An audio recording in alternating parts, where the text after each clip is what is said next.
ಸ್ವಾಮಿ ಕೊರಗಜ್ಜ. ಓಂ ನಮೋ ಭಗವತೆ ವಾಸುದೇವಾಯ.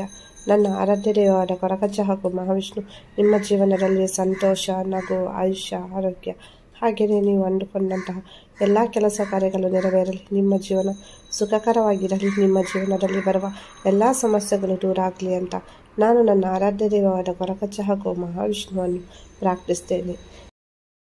ನಿಮಗೆ ನಾನು ಮಾಡುವಂತಹ ವೀಡಿಯೋಸಿಂದ ಯೂಸ್ ಇದೆ, ಹೆಲ್ಪ್ ಆಗ್ತಾ ಉಂಟು ಅಂದರೆ ಪ್ಲೀಸ್ ನಮ್ಮ ಚಾನಲನ್ನು ಸಬ್ಸ್ಕ್ರೈಬ್ ಮಾಡಿ. ಹಾಗೆಯೇ ವಿಡಿಯೋ ಇಷ್ಟ ಆದರೆ ಒಂದು ಲೈಕ್ ಮಾಡಿ, ಶೇರ್ ಮಾಡಿ.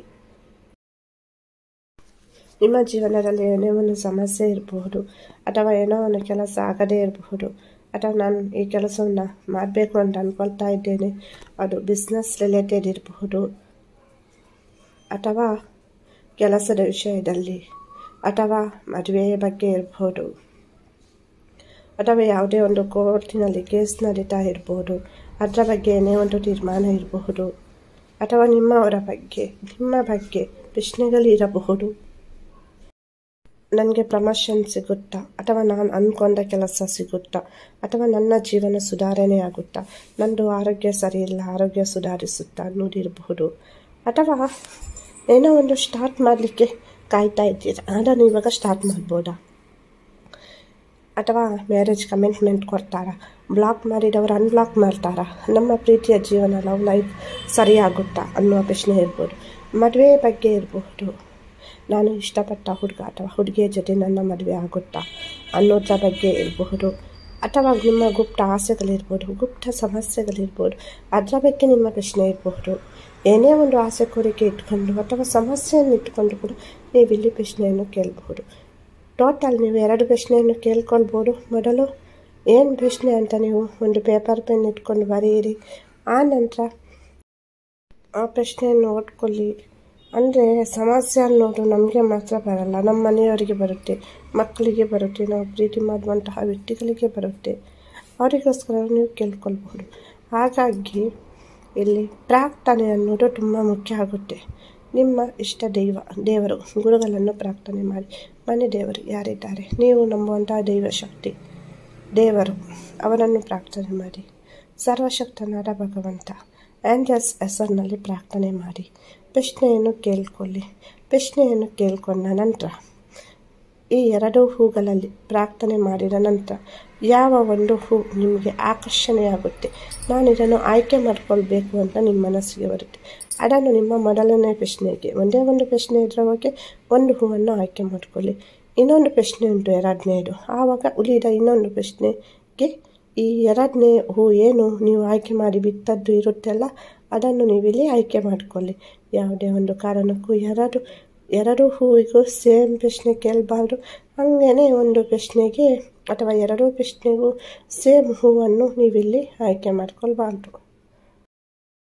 ಪ್ರಾರ್ಥನೆ ಮಾಡಿದರೆ ಯಾವುದೇ ಒಂದು ಕಾರಣಕ್ಕೂ ಹೂವನ್ನು ಆಯ್ಕೆ ಮಾಡಿಕೊಳ್ಬೇಡಿ. ಪ್ರಾರ್ಥನೆ ಮಾಡೋದ್ರಿಂದ ನಿಮಗೆ ಒಂದು ದೈವಿಕ ಶಕ್ತಿ ಇರ್ಬೋದು, ದೈವಿಕ ವೈಬ್ರೇಷನ್ ಇರ್ಬೋದು ಸಿಗುತ್ತೆ. ಅದು ನಿಮಗೆ ನಿಮ್ಮ ಮುಂದಿನ ಕೆಲಸ, ನೀವೇನು ಪ್ರಶ್ನೆ ಕೇಳಿದ್ದೀರಾ ಸೊ ಅದು ವರ್ಕ್ ಆಗಲಿಕ್ಕೆ ನಿಮ್ಮ ಮನಸ್ಸಿಗೆ ಒಂದು ಅಂದರೆ ನಿಮಗೆ ಗೊತ್ತಾಗುತ್ತೆ, ನಿಮಗೆ ಒಂದು ಶಕ್ತಿಯನ್ನು ಅಂದರೆ ಏನು ಮಾಡಬೇಕು ಅನ್ನೋದು ನಿಮಗೆ ಒಂದು ವೈಬ್ರೇಷನ್ ಎನರ್ಜಿ ಮೂಲಕ ನಿಮಗೆ ಅದು ತಲುಪಿಸುತ್ತೆ. ಏನೇ ಒಂದು ಪ್ರಶ್ನೆ ಕೇಳ್ಕೊಂಡಿರಬಹುದು, ಅದು ನಿಮ್ಮ ಸಮಸ್ಯೆಯ ಬಗ್ಗೆ ಇರ್ಬೋದು, ಆಸೆ ಕೋರಿಕೆಯ ಬಗ್ಗೆ ಇರಬಹುದು, ಅಥವಾ ಜೀವನದಲ್ಲಿ ತುಂಬ ಕಷ್ಟ ಉಂಟು, ನಾನು ಇಂಪ್ರೂವ್ಮೆಂಟ್ ಆಗ್ತೇನೆ ಅನ್ನೋದಿರ್ಬೋದು. ಪ್ರಾರ್ಥನೆಯನ್ನು ಮಾಡಿ ನಿಮ್ಮ ಮೊದಲನೇ ಪ್ರಶ್ನೆಯನ್ನು ಕೇಳ್ಕೊಳ್ಳಿ. ಅಂದರೆ ಯಾರೆಲ್ಲ ಕೇಸರಿ ಬಣ್ಣದ ಆರೆಂಜ್ ದಾಸವಾಳ ಹೂವನ್ನು ಆಯ್ಕೆ ಮಾಡಿಕೊಂಡಿದ್ದೀರಾ, ನಿಮ್ಮ ಪ್ರಶ್ನೆಯನ್ನು ಕೇಳ್ಕೊಳ್ಳಿ, ಮನಸಾರ ಪ್ರಾರ್ಥನೆಯನ್ನು ಮಾಡಿಕೊಳ್ಳಿ.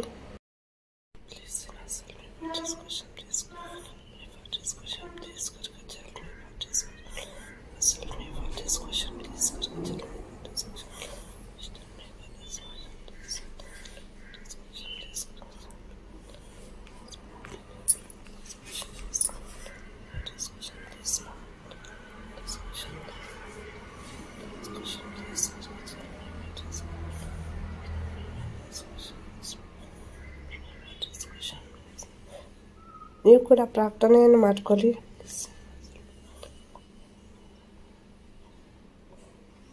ಯಾರೆಲ್ಲ ಕೇಸರಿ ಬಣ್ಣದ ಆರೆಂಜ್ ದಾಸವಾಳ ಹೂವನ್ನು ಆಯ್ಕೆ ಮಾಡಿಕೊಂಡು ಪ್ರಶ್ನೆ ಕೇಳಿದ್ದೀರಾ, ನಿಮ್ಮ ಉತ್ತರ ಬಂದುಬಿಟ್ಟು ಎಸ್ ಅಂತ ಬಂದಿದೆ. ನೀವು ಏನೇ ಒಂದು ಅಂದ್ಕೊಂಡಿದ್ರು ಅದು ಆಗುತ್ತೆ. ಇಲ್ಲಿ ಕೆಲವೊಂದು ಸಣ್ಣ ಪುಟ್ಟ ವಿಷಯಗಳಿಗೆ ಸಂಬಂಧಿಸಿದಂತೆ ಸಮಸ್ಯೆಗಳಿರ್ಬೋದು.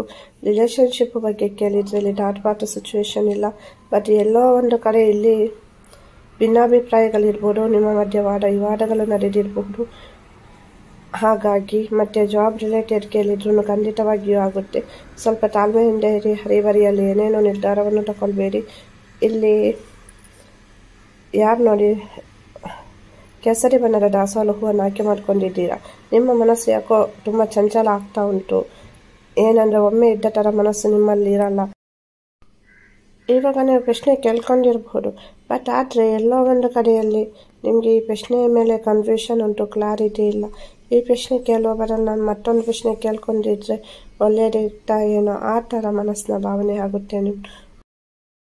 ಇಲ್ಲಿ ಎಸ್ ಅಂತ ಬಂದಿದ್ರು ಕೆಲವರು business related, job related question ಯಾರು ಕೇಳಿದ್ದೀರಾ ನೋಡಿ. ಸೊ ಕೋರ್ಟಿನಲ್ಲಿ ಕೇಸ್ ಉಂಟು ಆಸ್ತಿಯ ವಿಷಯದಲ್ಲೆಲ್ಲ. ಇಲ್ಲಿ ಸ್ವಲ್ಪ ನೀವು ಹಣವನ್ನು ಕಳ್ಕೊಳ್ಳುವಂತಹ ಸಾಧ್ಯತೆಗಳುಂಟು. ಹಾಗಾಗಿ ಸ್ವಲ್ಪ ಏನಾಗ್ತಾ ಉಂಟು ಅನ್ನೋದ್ರ ಬಗ್ಗೆ ಆಲೋಚನೆ ಮಾಡಿ ಒಮ್ಮೆಲೆ ನಿರ್ಧಾರವನ್ನು ತಗೊಳ್ಳಿಕ್ಕೆ ಹೋಗಬೇಡಿ. ಇಲ್ಲಿ ಎಸ್ ಆಗುತ್ತೆ, ಬಟ್ ಇಲ್ಲಿ ತಾಳ್ಮೆ ಮುಖ್ಯ ಇರುತ್ತೆ. ಏನೇ ಒಂದು ತೀರ್ಮಾನವನ್ನು ತಗೊಳ್ಳೋದಿದ್ರೂ ಅದರ ಬಗ್ಗೆ ಸರಿಯಾಗಿ ಆಲೋಚನೆ ಮಾಡಿ ನಿಮ್ಮ ಹಿರಿಯರಿಂದ ಕೇಳ್ಕೊಳ್ಳಿ, ಅಥವಾ ಅದರ ಬಗ್ಗೆ ನೀವಾಗೆ ಸ್ವಲ್ಪ ಆಲೋಚನೆ ಮಾಡಿ ಅದರ ಬಗ್ಗೆ ತಿಳ್ಕೊಳ್ಳಿ.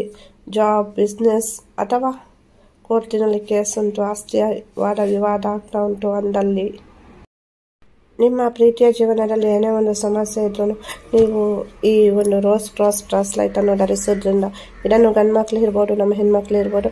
ಸೊ ಇದನ್ನು ಎಡಕೈಗೆ ಧರಿಸಬೇಕಾಗುತ್ತೆ. ಖಂಡಿತವಾಗಿ ಒಂದು ರೋಸ್ ಕ್ರಾಸ್ ಬ್ರಾಸ್ಲೈಟನ್ನು ಧರಿಸೋದ್ರಿಂದ ಕ್ರಿಸ್ಟಲ್ಸ್ಗೆ ತುಂಬ ಶಕ್ತಿ ಉಂಟು. ಸೊ ನಿಮ್ಮ ಪ್ರೀತಿಯ ಜೀವನದಲ್ಲಿರ್ಬೋದು, ವೈವಾಹಿಕ ಜೀವನದಲ್ಲಿರ್ಬೋದು, ಅಥವಾ ನಿಮಗೆ ಮದುವೆ ಆಗ್ತಾ ಇಲ್ಲ, ನೀವು ಪ್ರೀತಿಸಿದವರನ್ನು ಮದುವೆ ಆಗಬೇಕು, ಅಥವಾ ಅವ್ರು ಮತ್ತು ನಿಮ್ಮ ನಡುವೆ ರಿಲೇಷನ್ಶಿಪ್ ಚೆನ್ನಾಗಿಲ್ಲ, ಗಂಡ ಹೆಂಡತಿಯ ಮಧ್ಯೆ ರಿಲೇಷನ್ಶಿಪ್ ಚೆನ್ನಾಗಿಲ್ಲ ಅಂದ್ರೂ ಅದು ಎಲ್ಲನೂ ಸಮಸ್ಯೆನೂ ಕ್ಲಿಯರ್ ಆಗುತ್ತೆ. ಹಾಗೆಯೇ ಎಲ್ಲನೂ ಸರಿಯಾಗುತ್ತೆ. ಕ್ಲಿಯರ್ ಆಗುತ್ತೆ ಹೇಗೆ ಅಂದರೆ ಆಟೋಮೆಟಿಕ್ ಆಗಿ ವೈಬ್ರೇಷನ್ ಎನರ್ಜಿ ಸಿಗುತ್ತೆ. ಸೊ ಒಬ್ಬ ವ್ಯಕ್ತಿಯನ್ನು ನೀವು ಪದೇ ಪದೇ ಆಲೋಚನೆ ಮಾಡ್ತಾ ಇರ್ತೀರಾ. ಸೊ ಅದು ಆ ಬ್ರಾಸ್ಲೈಟಲ್ಲಿ ವೈಬ್ರೇಷನ್ ಎನರ್ಜಿ ಇರೋದ್ರಿಂದ ಸೊ ಅವ್ರಿಗೆ ರೀಚ್ ಆಗುತ್ತೆ. ಏನೇ ಒಂದು ಸಮಸ್ಯೆ ಇದ್ರೂ ಅದು ಕ್ಲಿಯರ್ ಆಗುತ್ತೆ. ನಿಮಗೇನು ಗೊತ್ತಾಗುತ್ತೆ ಆಟೋಮೆಟಿಕ್ ಆಗಿ. ಒಂದು 21 ದಿವಸ ಬೇಡ, 11 ದಿವಸದಲ್ಲಿ ಅದು ನೀವು ಧರಿಸ್ತೀರಲ್ಲ ರೋಸ್ ಕ್ರಾಸ್ ಬ್ರಾಸ್ಲೈಟ್, ಆವಾಗ ಗೊತ್ತಾಗುತ್ತೆ ಕಂಪ್ಲೀಟ್ ಆಗಿ ನಿಮಗೆ. ಸೊ ನಿಮಗೆ ಆಟೋಮೆಟಿಕ್ ಆಗಿ ಚೇಂಜಸ್ ಅನ್ನೋದು ವಿದಿನ್ 24 ಅವರ್ಸಲ್ಲಿ ಅದು ವರ್ಕ್ ಆಗುತ್ತೆ. ರೋಸ್ ಕ್ರಾಸ್ ಬ್ರಾಸ್ಲೈಟ್ ಧರಿಸಿದ ನಂತರ ವಿಡಿಯೋದ ಕೆಳಗೆ ಡಿಸ್ಕ್ರಿಪ್ಷನಲ್ಲಿ ಲಿಂಕ್ ಹಾಕಿರ್ತೇನೆ, ಪ್ರಾಡಕ್ಟನ್ನು ಟ್ಯಾಗ್ ಮಾಡಿರ್ತೇನೆ. ಯಾರಿಗಾದ್ರೂ ಬೇಕಿದ್ರೂ ಪರ್ಚೇಸ್ ಮಾಡಿ. ಕ್ಯಾಶ್ ಆನ್ ಡೆಲಿವರಿ ಕೂಡ ಉಂಟು. ಸರ್ಟಿಫೈಡ್ ಆಗಿರುವಂಥ ನಾನೇ ನನ್ನ ಕ್ಲೈಂಟ್ಸ್ಗೆ ಪರ್ಚೇಸ್ ಮಾಡಿ ಕೊಟ್ಟಿದ್ದೀನಿ. ಸೊ ಅದನ್ನೇ ನಾನು ಇಲ್ಲಿ ಟ್ಯಾಗ್ ಮಾಡಿರ್ತೇನೆ. ಯಾರಿಗಾದ್ರೂ ಬೇಕಿದ್ರೆ ಪರ್ಚೇಸ್ ಮಾಡಿ, ಒಮ್ಮೆ ಧರಿಸಿ ನೋಡಿ. ಖಂಡಿತವಾಗಿಯೂ ನಿಮ್ಮ ಪ್ರೀತಿಯ ಜೀವನದಲ್ಲಿರ್ಬೋದು, ನಿಮ್ಮ ವೈವಾಹಿಕ ಜೀವನದಲ್ಲಿ ಇರ್ಬೋದು, ಅಥವಾ ಮದುವೆ ಆಗ್ತಾ ಇಲ್ಲ ಅನ್ನೋರು ಕೂಡ ಇದನ್ನು ಧರಿಸಿ ನೋಡಿ. ಖಂಡಿತವಾಗಿಯೂ ಮದುವೆ ಆಗುತ್ತೆ. ಪ್ರೇಮಿ ನಿಮ್ಮ ಮಾತು ಕೇಳ್ತಾ ಇಲ್ಲ, ಗಂಡ ಹೆಂಡತಿ ಮಧ್ಯೆ ಜಗಳ ಆಗ್ತಾ ಉಂಟು ಅಂದ್ರೂ ಈ ಒಂದು ಬ್ರಾಸ್ಲೈಟನ್ನು ಧರಿಸಿ ನೋಡಿ. ಒಂದು ಒಳ್ಳೆಯ ರಿಲೇಷನ್ಶಿಪ್ಪು ನಿಮ್ಮ ನಡುವಲ್ಲಿ ಒಂದು ಒಳ್ಳೆಯ ಉತ್ತಮ ಬಾಂಧವ್ಯ ಬರುತ್ತೆ. ಯಾರೆಲ್ಲ ಕೆಂಪು ಬಣ್ಣದ ದಾಸವಾಳ ಹೂವನ್ನು ಅಂದರೆ ಎಳದೇನೆ ಹೂವನ್ನು ಆಯ್ಕೆ ಮಾಡಿಕೊಂಡು ಪ್ರಶ್ನೆಯನ್ನು ಕೇಳಿದ್ದೀರಾ, ಪ್ರಾರ್ಥನೆಯನ್ನು ಮಾಡಿ ನಿಮ್ಮ ಪ್ರಶ್ನೆಯನ್ನು ಕೇಳಿಕೊಂಡು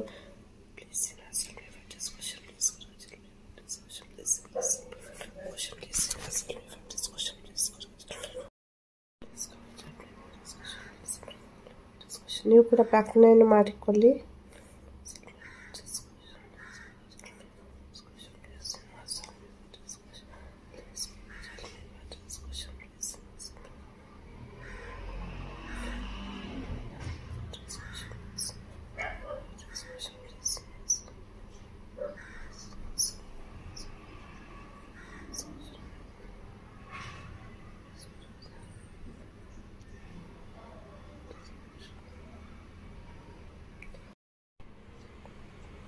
ಯಾರೆಲ್ಲ ಎರಡನೇ ಪ್ರಶ್ನೆಯನ್ನು ಕೇಳ್ಕೊಂಡಿದ್ದೀರಾ ಅಂದರೆ ಕೆಂಪು ದಾಸವಾಳ ಬಣ್ಣದ ಹೂವನ್ನು ಆಯ್ಕೆ ಮಾಡಿಕೊಂಡು ನಿಮ್ಮ ಉತ್ತರ ಬಂದುಬಿಟ್ಟು ಎಸ್ ಅಂತ ಬಂದಿದೆ. ನೀವೇನೇ ಕೇಳ್ಕೊಂಡ್ರೂ ಆಗುತ್ತೆ.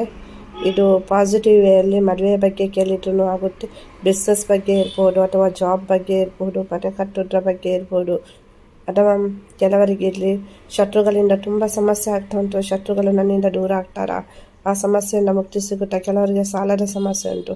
ಖಂಡಿತವಾಗಿ ಒಂದು ಪಾಸಿಟಿವ್ ವೇಯಲ್ಲಿ ನಿಮಗೆ ಒಂದು ರೀತಿಯಲ್ಲಿ ಆಟೋಮೆಟಿಕ್ ಆಗಿ ಇಲ್ಲಿ ಒಂದು ಎನರ್ಜಿ ಲೆವೆಲ್ ಚೇಂಜಸ್ ಆಗುತ್ತೆ. ಖಂಡಿತವಾಗಿಯೂ ನಿಮಗೆ ಸಾಲ ಇದ್ರೂ ಅದು ಕೂಡ ಅಂದರೆ ಸೆಟಲ್ ಆಗ್ತಾ ತಿರ್ತಾ ಬರುತ್ತೆ ಖಂಡಿತವಾಗಿಯೂ. ಹಾಗೆಯೇ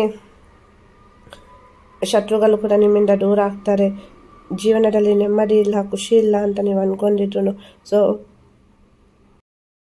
ಸಡನ್ ಚೇಂಜಸ್ ಅಂತ ಅಲ್ಲ, ಒಂದು ರೀತಿಯಲ್ಲಿ ಒಂದು ನಿಧಾನಗತಿಯಲ್ಲಿ ಒಂದು ಚೇಂಜಸ್ ಅನ್ನೋದು ಆಟೋಮೆಟಿಕ್ ಬರುತ್ತೆ. ನಿಮಗೆ ನಿಮ್ಮ ಮನೆ ದೇವರ ಇಷ್ಟ ದೇವರ ಅನುಗ್ರಹ ಅನ್ನೋದು ತುಂಬ ಉಂಟು. ಆದ್ರೂ ಯಾಕೋ ನೀವು ಇಲ್ಲಿ ತುಂಬ ಚಿಂತೆ ಮಾಡ್ತಾ ಇದ್ದೀರಾ. ಮನಸ್ಸಿನಲ್ಲಿ ತುಂಬ ನೋವುಂಟು, ಗೊಂದಲಗಳುಂಟು. ಅದರ ಬಗ್ಗೆನೇ ಆಲೋಚನೆ ಮಾಡ್ತಾ ಇರಬೇಡಿ. ಖಂಡಿತವಾಗಿಯೂ ಪ್ರಾರ್ಥನೆ ಮಾಡಿ, ಮೆಡಿಟೇಷನ್ ಮಾಡಿ, ಮನಸ್ಸಾರೆ ನಿಮ್ಮ ಇಷ್ಟ ದೇವರನ್ನು ಒಂದು 2 ನಿಮಿಷ ಇಲ್ಲಾಂದರೆ 1 ನಿಮಿಷ ನೀವು ನೆನಪು ಮಾಡಿಕೊಂಡು ಪ್ರಾರ್ಥನೆಯನ್ನು ಮಾಡಿಕೊಂಡ್ರೆ ಸಾಕು. ನಿಮ್ಮ ಎಂಥದ್ದೇ ಒಂದು ಸಮಸ್ಯೆ ಇದ್ರೂ ಎಲ್ಲನೂ ಸಾಲ್ವ್ ಆಗುತ್ತೆ. ಇಲ್ಲಿ ಎಲ್ಲರಿಗೂ ಒಳ್ಳೆಯದಾಗಲಿ. ಏನೇ ಒಂದು ನೋವಿರ್ಬೋದು, ದುಃಖ ಇರ್ಬೋದು, ನೀವು ನನ್ನ ಜೊತೆ ಶೇರ್ ಮಾಡಿ. ನಾನು ನನ್ನ ಪ್ರಾರ್ಥನೆಯ ಸಮಯದಲ್ಲಿ ನಿಮಗೋಸ್ಕರ ಪ್ರಾರ್ಥನೆ ಮಾಡ್ತೇನೆ. ಖುಷಿಯಾಗಿರಿ, ಯಾವುದಕ್ಕೂ ಚಿಂತೆ ಮಾಡಬೇಡಿ. ಎಲ್ಲನೂ ಒಂದು ಡಿವೈನ್ ಟೈಮಲ್ಲಿ ಎಲ್ಲನೂ ಕರೆಕ್ಟ್ ಆಗುತ್ತೆ. ವಿಡಿಯೋ ಇಷ್ಟ ಆದರೆ ಲೈಕ್ ಮಾಡಿ. ಹಾಗೆ ವಿಡಿಯೋ ನೋಡಿದ್ದಕ್ಕಾಗಿ ಧನ್ಯವಾದಗಳು. ಎಲ್ಲರಿಗೂ ಒಳ್ಳೆಯದಾಗಲಿ. ಎಲ್ಲರೂ ಖುಷಿಯಾಗಿರಿ. ಧನ್ಯವಾದಗಳು.